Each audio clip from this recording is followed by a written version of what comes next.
kita ke bunker. Silakan mengikuti sumber suara. Ayo. Baik, kita akan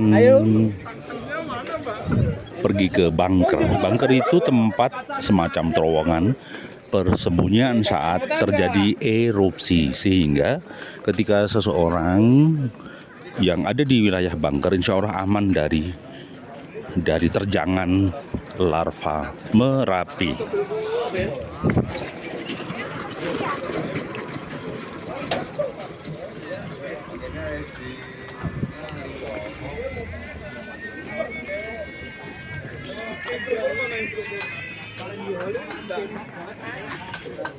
Siap, jangan lupa bahagia. Iya, iya, terima kasih. Sekedar mengingat. Iya, es gareng. Mengingatkan saja di sini ada bakso sama Oh iya, sama some sama es gareng. Oh, ada bakso, walah komplit. Ada es gareng ini. Di Wih, madu. oh ada madu juga ya? Asli. Wah, madu asli itu ada tawonnya itu. Di tawonnya masih di madu. Ya, ya, ya.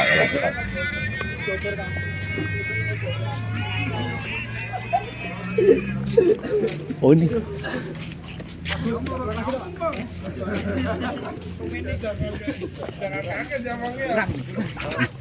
Luwe asini. Semangat si jam jiok. Hari ini sih enak rusuk pahit-pahit ngene ngilat. Di sini ada cenderamata yang ada di kawasan Merapi. Jadi ini menjadi pusat oleh-oleh yang menarik ya. Dari berbagai aneka oleh-oleh di Merapi, ada cobek, ada baju, ada topi khas dan segala macamnya. Sangat luar biasa bagi teman-teman yang mungkin wisata di lereng Gunung Merapi. Aneka souvenir sudah ada. Deretan souvenir inilah yang sangat menarik bagi wisatawan, bagi pengunjung domestik.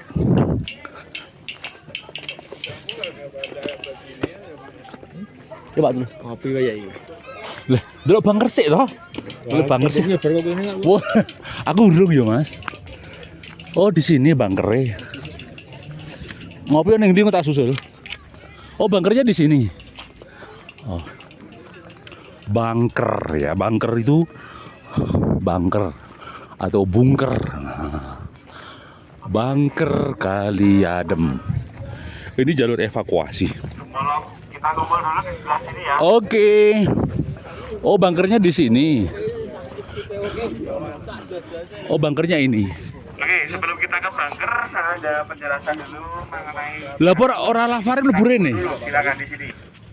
Hah? Kan yang dua relawan gitu. Hah? Ada di dalam dua relawan itu yang meninggal. Sebenarnya ndelik ning kene jane ya. Nggih. Saking panas ya, Pak. Tapi nanti kalau mau masuk ada pantangannya ya, Mas, ya nggak boleh pakai kacamata hitam atau yang pribadi. Waduh. Enggak kelihatan. Soalnya peteng Mas. Dengerin tuh. Iya, iya, iya.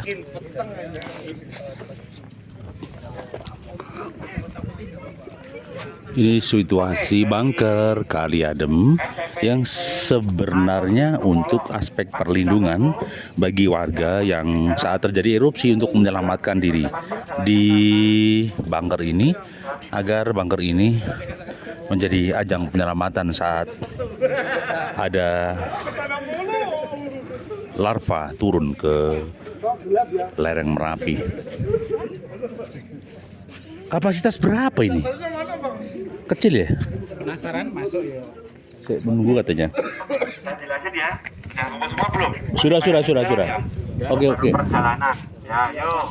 Masih kita tunggu dari SMP IT Anur Polong. Ada di lereng Merapi, kita mencoba mendengarkan penjelasan dari pemandu wisata yang berkaitan dengan bunker Merapi. Oke ya. Agak mendekat aja, biar nggak terlalu ini. Mendekat aja. Oke ya. Nggak usah pakai ini kedengeran ya, Mas ya. Siap. Nah, oke. Baik, jadi kita udah nyampe di lokasi yang kedua kita, namanya di Bunker Kali Adem. Di sini dinamakan bunker karena ada bunker di sini, dan di Kali Adem itu tepatnya di desa Kali Adem. Dulu terkenalnya di sini namanya dengan sebutan nama Bebeng pada waktu itu. Nah, jarak Bebeng. kita sampai Puncak Merapi jaraknya sekitar 4,7 km. Ya, posisi kita lebih dekat. Nah, bunker ini dibangun sekitar tahun 2001, fungsinya untuk perlindungan sementara dari yang namanya awan panas atau wedus gembel pada waktu itu. Nah, tahun 2005 selesai pembuatan, dan di tahun 2006 bunker ini ada erupsi. Jadi ada beberapa relawan yang dulunya standby di sini, dia memantau Merapi secara visual. Pada waktu itu terjadi erupsi dan relawan tersebut pada turun, tapi ada 2 relawan yang percaya kalau bersembunyi ke dalam bunker itu aman. Nah, masuklah 2 relawan tersebut ke dalam bunker, dan ternyata yang datang bukan awan panasnya tapi lavanya. Waduh. Jadi tertimbun lava. Jadi 2 orang tersebut meninggal di dalam. Nah, di dalam bunker ini terdiri dari 3 ruangan. Yang pertama ruangan yang utama yang gede, terus masuk sebelah kanan ada kamar mandi, sebelah kiri ada ruangan kosong untuk tabung udara dan makanan kering. Begitu. Nah, kemudian dulu jenazahnya yang satu berada di bak mandi, mungkin dia ingin mendinginkan badannya. Tapi pas diangkat ternyata airnya ikut mendidih, jadi orangnya kayak direbus gitu. Masya Satu Allah. lagi ada di dalam ruangan. Nah, setelah digali terjadi lagi erupsi di tahun 2010. Nah, 2010 terjadi erupsi lagi dan lavanya lebih jauh lagi. Kalau yang 2006 cuma sampai bawah sini yang meluap. Nah, kalau yang 2010 sampai 15 kilo. 15 km. Jadi dulu korban paling banyak malah di bawah. Nah, itu sejarah tentang bunker. Nah, sekarang di dalam bunker di tengah-tengahnya ada sisa material. Jadi itu aslinya materialnya sampai pinggir penuh pada waktu itu, karena dia terdorong oleh air hujan. Ada itu hujan deras masuk. Sebelum masuk situ kita foto bareng dulu. Siap. Bang, kalinya di mana bang? Kali, cuma namanya. Oh, cuma namanya. Kagak ada kalinya ya bang ya? Kalinya di situ kali gitu. Dia kali. Karena dulu dinamakan Kali Adem karena di atas ada sumber mata air yang dinginnya seperti air. Oh gitu. Sekarang tutup erupsi 2006 dan 2010 tertimbun, nggak tahu lagi kemana. Sekarang masih adem ya bang ya? Iya. Yuk foto dulu yuk, berdiri. Berdiri lah duduk. Yang depan duduk. Tanpa mengurangi rasa hormat. Lihat kamera. Yang pakai kacamata belakang. Ada yang mau titip kamera? Enggak, Pak. Saya. Oke, silakan. Ada lagi? Oh itu.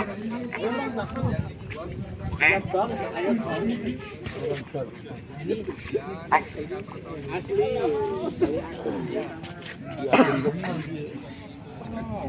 Jadi kita sedih seneng naik buat terus-terusnya aku yuk. Anak bangun seluruhnya bentar bang, belum mulai ini ada kelanting. Selondok, kelanting kan punya jenengan. Oh, selondok. Oke, kamera, lihat kamera, saya lihat ke saya. 1, 2, 3. Lagi ganti ya. 1, 2, 3. Sarang Beo. 1, 2,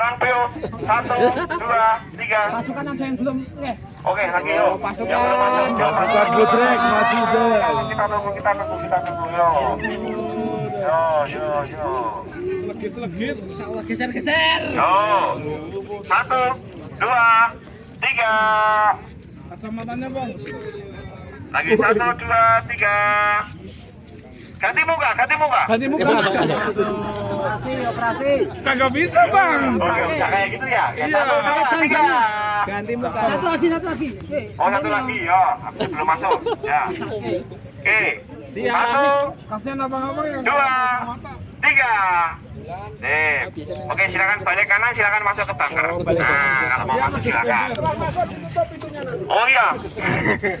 Baik, kita coba cermati situasi bunker. Kacamata hitam ya. Kayawannya dilepas bro. Kacamata merah boleh.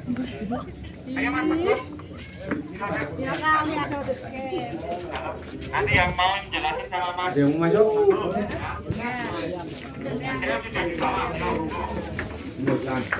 Ini situasi di bunker. Ada airnya. Baik, situasi di bunker kebetulan hujan dan berair. Ada pintunya juga ya. Ini bunker dan ada pintunya. Waalaikumsalam warahmatullahi wabarakatuh. Nggak kelihatan saudara, petang. Masya Allah, ini ya. Ini ruangan bunker yang ada di Mbah Marijan. Bunker ini dibuat dalam rangka untuk perlindungan para penduduk yang terbebas dari larva dan erupsi Gunung Merapi. Ya, hampir seperti gua, tapi dibuat untuk pengamanan dari awan panas dan segala macamnya. Tapi qadarullah juga ada juga yang sempat dulu meninggal dunia karena larvanya masuk ya. Oh, ini apa? Oh, ini apa ini? Oh, material.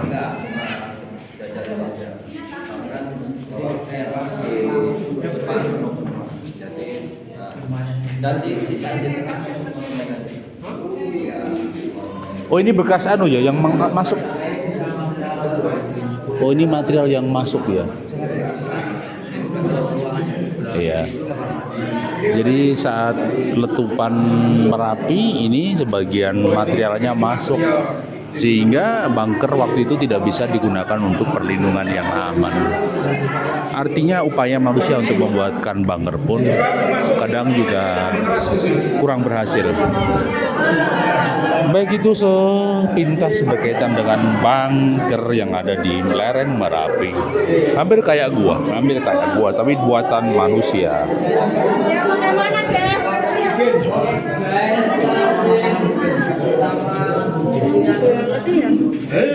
Nggak kelihatan bang, gelap.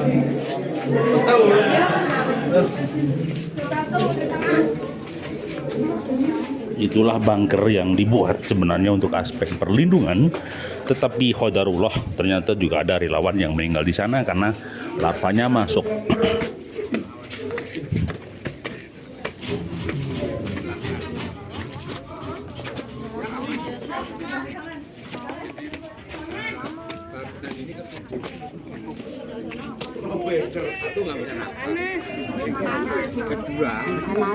Kayak di oven. Ya bayangin aja ayam masukin ke oven suhunya lebih dari 1000 derajat. Ada apa Pak di dalam? Gimana? Nggak ada, gelap. Takutnya ada jinnya. Ada penunggunya Pak. Iya. Itu udah pada keluar. Ini ya.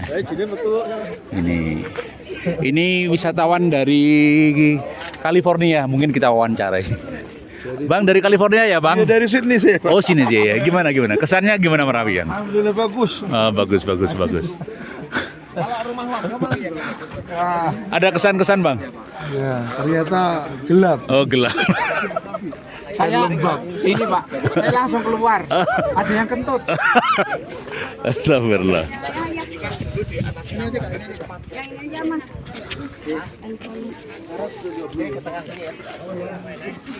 Kalau merapinya normal,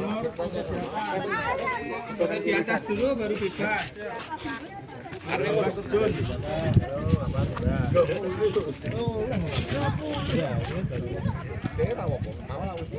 Kelihatannya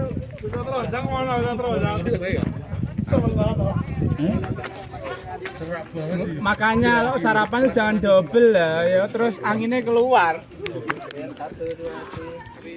Dedek pucuke jebret yo. Malah kelewatan bisa kena simbol. Mungkin Lereng Merapi yang luar biasa, penuh pesona saat situasi Merapi sedang tidur dan diam aman. Sedangkan saat Merapi marah, maka luluh lantahlah lingkungan dan komunitasnya. Jadi yang terjadi bahwa di lereng Merapi inilah banyak potensi yang sangat indah. Baik potensi wisata ya. Dari sisi pemandangannya luar biasa. Suasana awan yang putih menyelimuti perbukitan dan gunung sangat luar biasa. Tamu wisatawan yang hadir di Bunker Kali Adem juga melihat fenomena alam yang sangat menarik, sangat syahdu dan penuh nuansa kerinduan. Rindu untuk hadir kembali dan rindu mengenang masa lalu.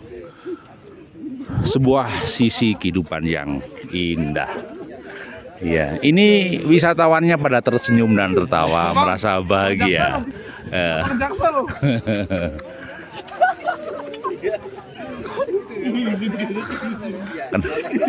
Ngopo kok guyu? Kenapa lalu gitu lah kayak Pak Tiko. Di sing di. Tadi ngomong tuh Pak. Oh iya. Lali. Ini isin lah ya Pak. Dia malu. Iya, iya, Sangat Pak. malu.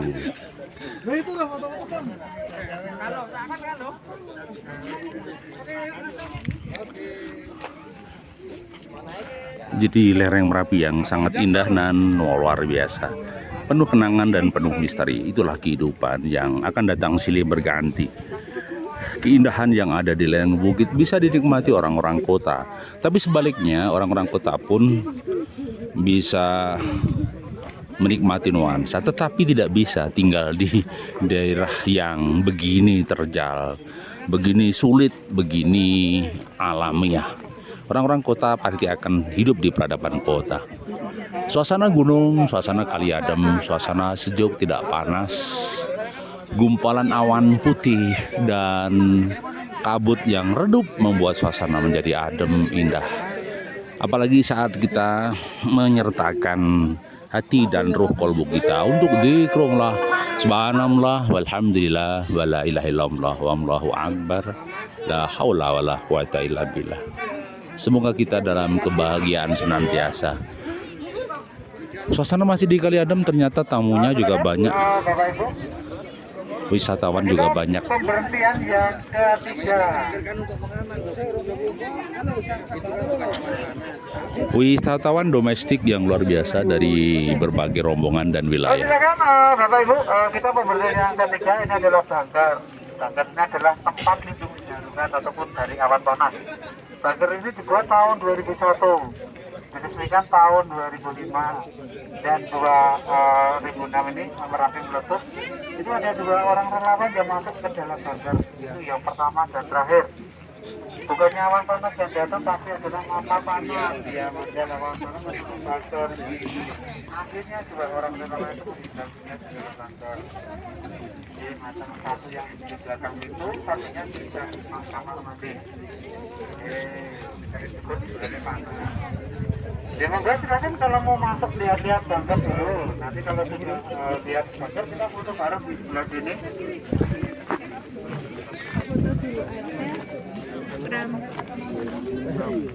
Iki apa iki?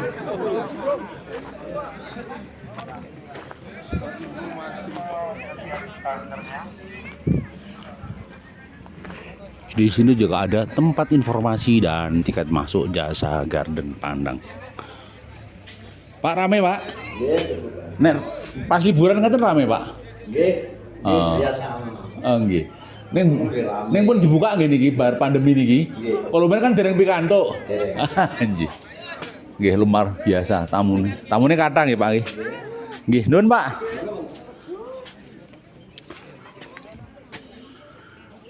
Dan di kawasan sekitarnya memang masih banyak ditumbuhi semak belukar yang perlu diolah.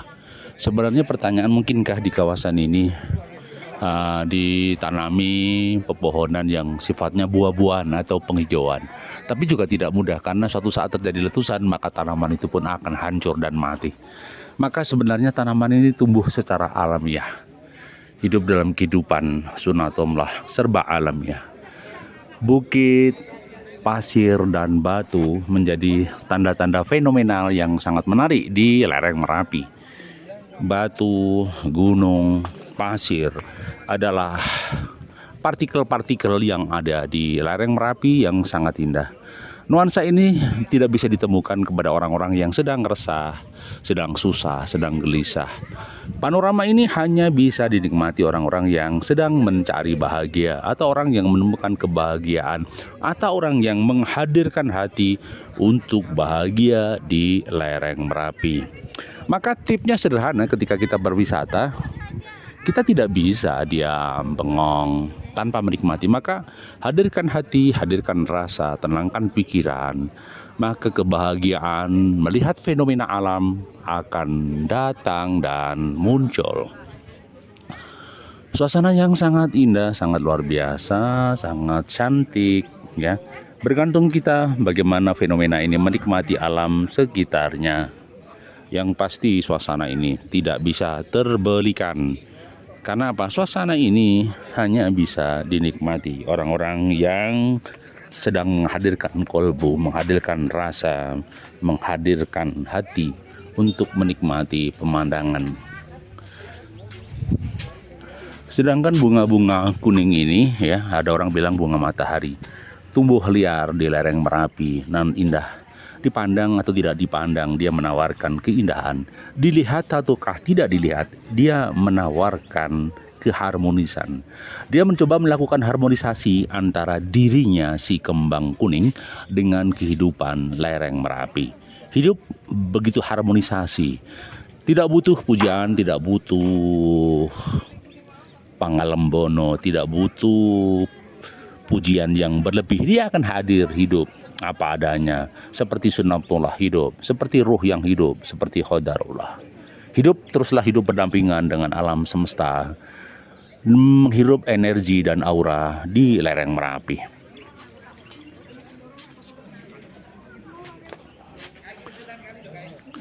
Di depan kita ada tempat istirahat, refresh, duduk, refresh, menikmati panorama alam indah dan sangat indah. Untuk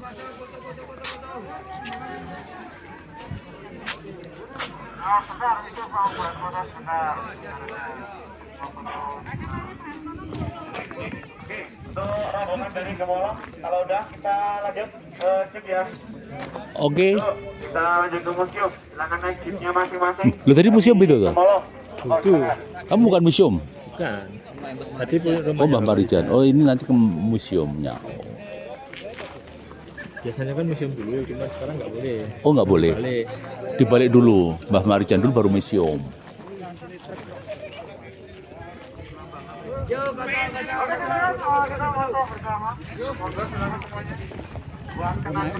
Bayar ya. Oh, bayar 5.000. Itu bayar 5.000. Tarif trik. Bentar lagi kelihatan. Apa? Gunung. Ini belum kelihatan, oh ya. Katanya 4 kilo dari sini katanya. Oh, jadi 4 kilo 700 ya, hampir 5 kilo ya dia. 5 kilo berarti kene ngendi, Mas? Ah, Gemolong ngendi kuwi? Berumbung. Oh, Berumbung itu ada 5 kilo. Oh iya. 5 kilo. Tapi yo. Lapangan Ngandel itu 10. Oh. Berarti tengah-tengah ya. Berarti tekan kene ya lavane ya, ngono ya. Miline tekan kene ya. Bawah lagi nama. Hah? Bawah lagi. Nah, mari yo mudun ngene ya, Bro. Hah? Hah?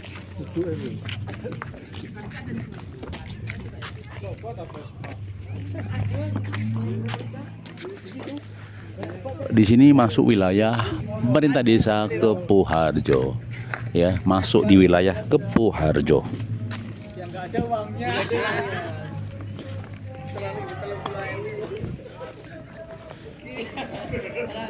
Banyak oleh-oleh di sini, banyak orang jualan sambil menikmati suasana dan memberikan